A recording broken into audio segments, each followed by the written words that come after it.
হ্যাঁ, আমি সেদিন ব্রাহ্মণবাড়িয়া রাত 2:30 বাজে এক কবরস্থানে আমরা আরো 2-3 জন মিল্লা জিয়ারত করতে গেছিলাম। রাতের তখন বাজে 2:30, গভীর রাত, একাকী, সর্বোচ্চ 3-4 জন মানুষ আমরা। বড় কবরস্থান, আমাদের একজন নিকটতম মানুষের কবর সেখানে ছিল।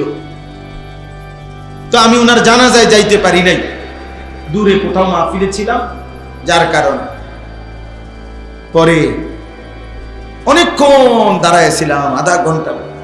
চারিদিকে তাকায় দেখলাম অনেক কবর, লাইট আছে সুন্দর। তা আমার সাথের ওপরে বললাম যে এই পৃথিবীতে মাটির উপরে কত উল্লাস, কত আয়োজন, কত চিৎকার, কত কিছু হইতেছে, এই মানুষগুলো এখানে পড়ে আছে চুপ, এরা নড়েও না, এরা কথাও বলে,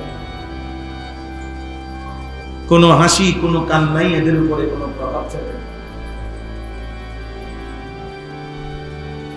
এই জন্য যুবক কলিজা যদি নরম না হয়, কোনদিন একাকী, তুমি একা কবরস্থানে যাও। ওই দেখেন, ওই ওরা ওইখানে, ওই দেখেন হাসাহাসি করতেছে। মাশা আল্লাহ বরকত দান করেন তোমাদের, আল্লাহ তোমাদেরকে বরকত দান। আফসোস, আফসোস। সবসময় দেখবেন এরকম, কিছু দিল আছে পাথর। আল্লাহ তাআলা কোরআনে বলছে কিছু পাথর আছে যে পাথর ফাইটা আল্লাহর ভয়ে, সূরা বাকারাতে আছে, খোদার কসম। আল্লাহ বলছে কিছু পাথর আছে আমার, এমন পাথর যে পাথর আমি আল্লাহর ভয়ে ফাইটা পানি বাইরে